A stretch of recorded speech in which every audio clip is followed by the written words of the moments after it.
So staff received a preliminary CSM, and we informed them that they would have to go through this requirement. Under the DMU in the zoning code, under the DMU section, it does allow for the Plan Commission to grant a conditional use permit for this sort of exception. This is the only time that really the Plan Commission can grant exceptions to setbacks. So this is something that I think the Plan Commission has only seen once, probably 3 or 4 years ago for the Wesley United Church on Maple. But other than that, it's pretty rare, especially for existing buildings. So I also kind of show what the proposed setbacks would be.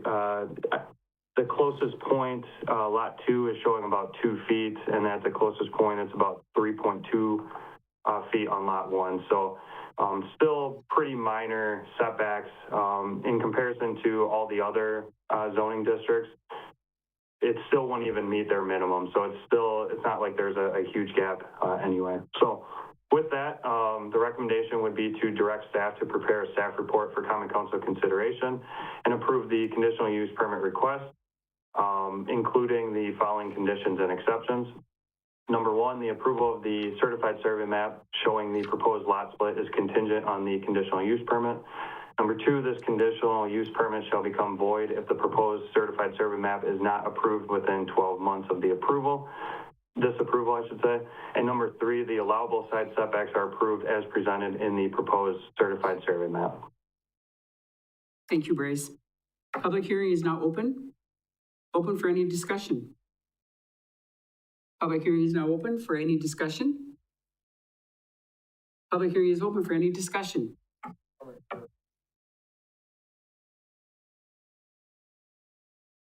You can come to the, absolutely.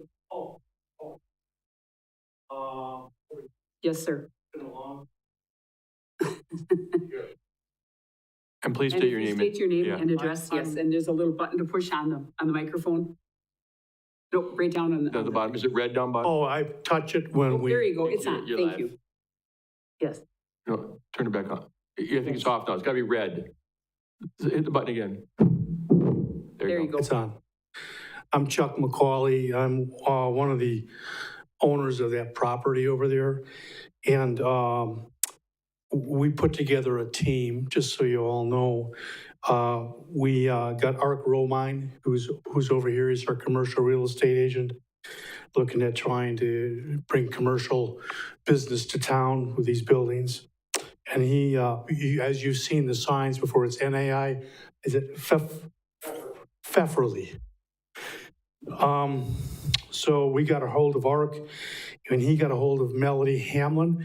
She made us a phone call about half hour ago. She's a little bit late coming from the Wausau area, but she's from Function Design. Oh, there you are. Function Design Studio. She does building assessments, site analysis, code and zoning research, and she's an architect for commercial site planning. And then we had Joshua Prentice is here today. Okay, he didn't. He's from REI, Civil Engineering and Surveying. So we decided, rather than just putting it out there like, hey, we've done over the past few years, that we put together a team. So I just wanted to introduce them, and if you have any questions of them, feel free to do so. Thank you. Any other comments for public hearing? Seeing none, public hearing is now closed. And what is your pleasure? Yes. I will make a motion to approve as presented for the reasons listed out on C1 through 5. Seems like a logical. Second. And John seconds. Any other discussion? Seeing none, we'll take a roll call vote. Sure. Mayor Tischvik? Yes. Councilmember O'Reilly? Yes. Commissioner Frederick? Yes. Commissioner Caprillion? Yes. Commissioner Piles? Yes. Commissioner Meyer? Yes. Motion is approved. Excellent. Thank you. And thank you for coming this evening, all of you. Item number 8, request by the Marshfield Municipal Airport for consideration and report on the petition for federal and state aid request from the Wisconsin Bureau of Aeronautics. Presenter, Jeff Geyer, Airport Manager. Good evening, everyone. The Marshfield Airport Committee and Airport Management have started a petition project for petitioning the Wisconsin Bureau of Aeronautics for federal funds and state aid. This is how we get federal funds and state aid for the airport, is by petitioning projects. The Bureau of Aeronautics requires that we keep this petition fresh. So about every 5-6 years, we have to add items, go through, check to see what items we have on the petition, and upgrade them or continue them if it's something we're going to do. And as we are planning a runway reconstruction project out at the airport, we are looking at doing a lot of these projects that are related to it. Plus, we're adding new items that we might be seeing in the future coming towards aviation. The specific items that we are petitioning for, federal and state aid, are as follows: fuel farm enhancements, land acquisition and runway approaches, conduct wildlife site visit, rehabilitate, reconstruct, relocate, medium intensity approach lighting system with runway alignment indicator lights, MALSRs, reconstruct primary runway 1634, replace, rehabilitate runway taxiway lighting, reconstruct, relocate airfield electrical vault, remove old terminal building and adjacent ramp related to hangar taxiway or SRE, which is snow removal equipment building construction, conduct aerial obstruction survey, clear runway approaches, including 4 instrument approaches, extend runway 1634, including lighting, install, replace precision approach path indicator, PAPIs,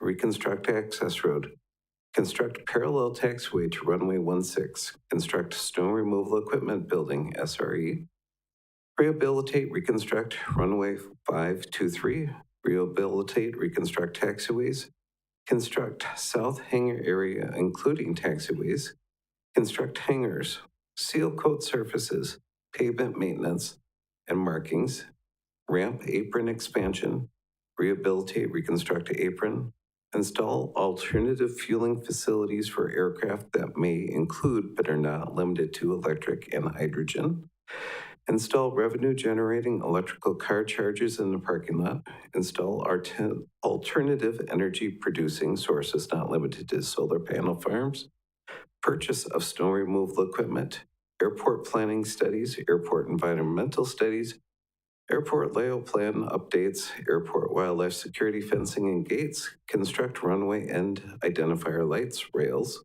runway 1634, rehabilitate, reconstruct, enhance windsocks and wind indicator, WINT, clear and maintain all runway approaches as stated in Wisconsin Admin Code Trans 55, and any necessary related work.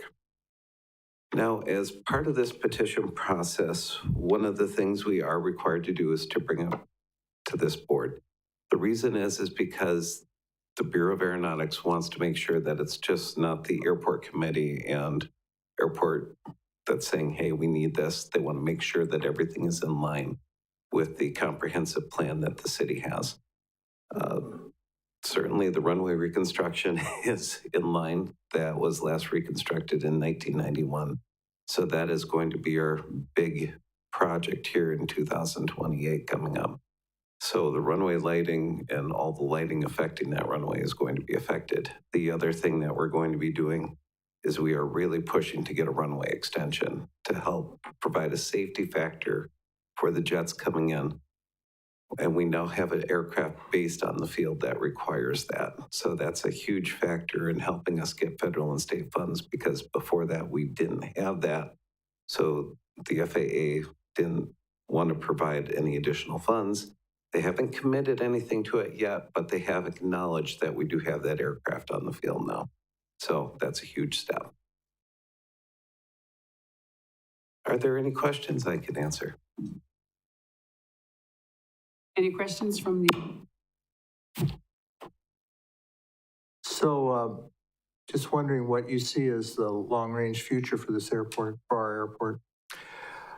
So Going to have more jets, more and more.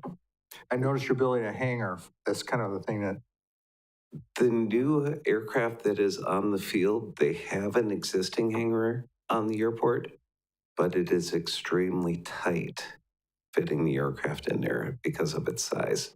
So they are building a larger building out there right now. So more and more aircraft are parking at our airport? Not necessarily. We are seeing lots of different changes in aviation with Sanford Health purchasing Marshfield Clinic. We're seeing an uptick in that. Sanford, of course, they're flying in quite a bit. We're still seeing a good share of medical traffic coming into the airport, both fixed wing and helicopter. We're still seeing private individuals utilizing the aircraft, but we also have other businesses that are coming into Marshfield. And the joke is at the Marshfield Airport, we usually know what's happening first in the city, even though we don't know who they are, because they're usually flying into the city. Usually when I see people coming off an airplane with three-piece suits that look tailor-made, I know something's going on in town. Is there, do you envision there's going to be a need for increased safety infrastructure, fire, that kind of thing at the airport, which you don't have any fire presence there, right? Correct. Maybe down the road, you're going to have to increase that infrastructure. These are just questions I have. If we ever had airline service again, which I honestly don't ever foresee because the way the federal aviation money's going now, Central Wisconsin, they considered the hub for the airline for Central Wisconsin. Right. So I don't foresee us ever having a need unless for some reason Marshfield would all of a sudden have a mass exodus of people coming in saying, hey, we want to build hangars out there, and there's a mass amount of hangars all of a sudden being built. Then we might have to be looking at fire, but I honestly don't see that in my lifetime. Thank you. Any other questions, comments? I'm going to mirror Mayor, what if I Jeff could said chime in. because go ahead. Go ahead, Yeah, Bryce. thank you. So I just wanted to inform the Plan Commission, especially because we have some newer members. We do have a campus master plan for the Marshfield Municipal Airport that is on our website. It is currently every 5 years, a campus master plan is supposed to be updated. So next year, the master plan will have to be updated. So these are some things that we can include in those, well, the airport can include in that update. And so some of those questions that you had, Franklin, may be addressed in the upcoming campus master plan. So just wanted to throw that out there as well. Thank you. I was going to add that also, because I go to the airport meetings and I see everything that goes on. And I would love if some of you would come to an airport meeting just to see what's happening or even just watch, because the things you're going to learn are unbelievable. Yes, we are moving into the 21st century, actually 22nd century, right, Jeff? Mm-hmm. Absolutely. So this is very exciting. We are definitely on the map with the airport, and that's a great thing. So thank you, and thank you, Jeff, for the report. Mm-hmm. So we need a motion to accept. Franklin? I'll second. Second by Rita. Any other discussion? Seeing none, all those in favor? Aye. Opposed? Motion carries. Thank you. Item 9, request by the City of Marshfield consideration report on the approval of the certified survey map, which includes right-of-way along Lincoln Avenue, parcel 33-03293, presenter Bryce Hembrook, planner.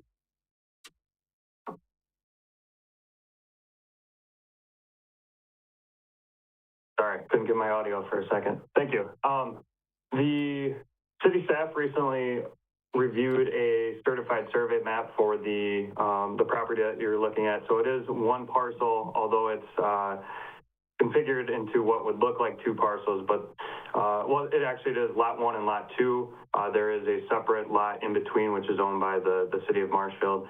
And there is approximately 7 feet of right-of-way that is going to be dedicated to the public. And so anytime that there is right-of-way to be accepted by the city, the Plan Commission needs to, by state statutes, they need to review and basically provide any feedback that they have prior to the Common Council or the city staff review of the CSM as well. So basically, we're looking just for any feedback from the Plan Commission. There's no action to be taken. But if you remember, we had, I think, 2 of these earlier this year for right-of-way dedication on, I believe it was Yellowstone, as well as there was a configuration change on Bradford Court, I believe.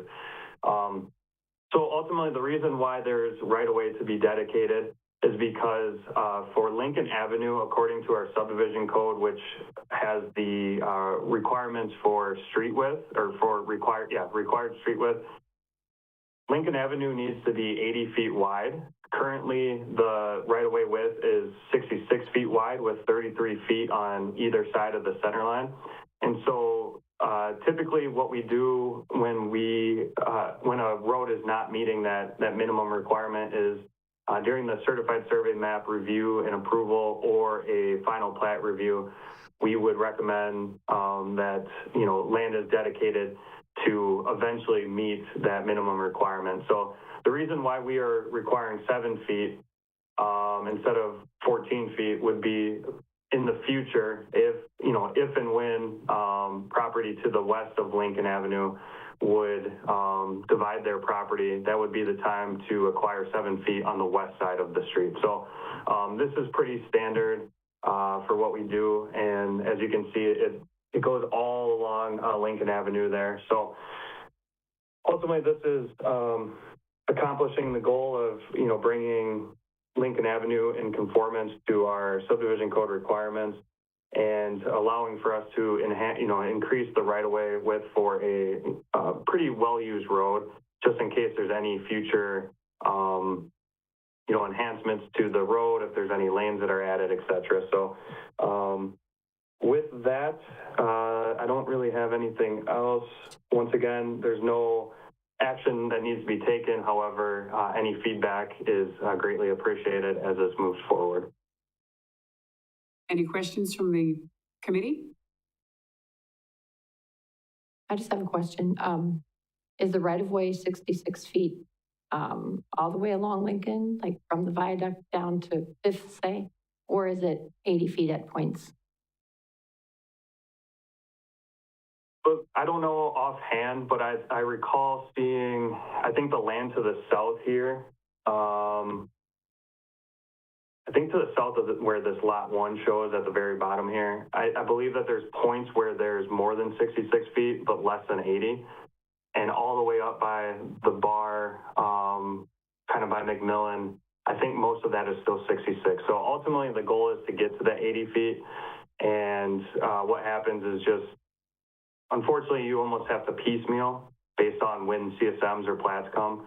But to answer the question, it kind of varies.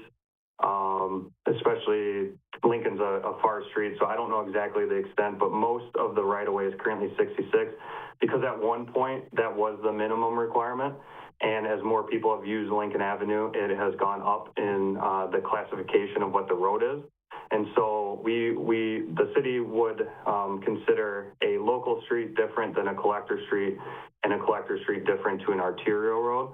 So as roads become are used a lot more often, they may go up in the classification, justifying an increased requirement for the right-of-way width. So I hope I helped explain that. Let me know if I you did. So need to cover anything else. Okay. Yeah, and so the Daniels division, I imagine, is 80, right? Or at least on the one side, it would be 40. Correct. It should be. I don't know offhand without seeing a map, but I would assume since it was approved, it should be accounted for. Okay, thank you. Any other questions, comments? Thank you, Bryce, for that report also. And no action taken, so move on to item 10, staff updates. Just a couple this evening. At the 5 o'clock meeting we had before this, Finance, Budget, and Personnel Committee did recommend approval of another 3-month contract with SEH for Bryce's services. Thank you, Bryce, for all you do for the city. And another 3-month contract with Cedar Corporation for Economic Development Services, Josh Miller. provides those services as CEDA's representative to the city. So those will both be before the council here at 7 o'clock in the next meeting. Also want to note that the RFQ, request for qualifications we've got going on for renovation, redevelopment of the Weinbrenner property, that deadline is now December 20th. So this Friday, we're hoping to get at least 3, 4, maybe 5 companies to submit responses to us, so we can get together and see who we want to work with to try and get that project underway as Weinbrenner prepares to leave, not leave the city, but move to their new location out there in the business park sometime in early 2026. And that project's going along well as well. But there's a committee made up of a couple members of the CDA and a couple members of the council who will be meeting to take a look at those responses and recommend to the council somebody we want to work with in terms of redeveloping that property, an exciting prospect as part of the West 2nd Street redevelopment plan. And the other thing I want to say is just to thank the commission for your time and service during the year. I know it's a commitment to come out to these meetings. Sometimes we have a lot on the agenda, sometimes we have little, but thank you. Thank you for being willing to be part of this group. We appreciate it a lot. Yes, thank you, Stephen. I'll mirror that also. Item 11, items for further agendas. Seeing none, we'll move to adjourn. Thank you all. Thanks. Have a great holidays, guys. Yes.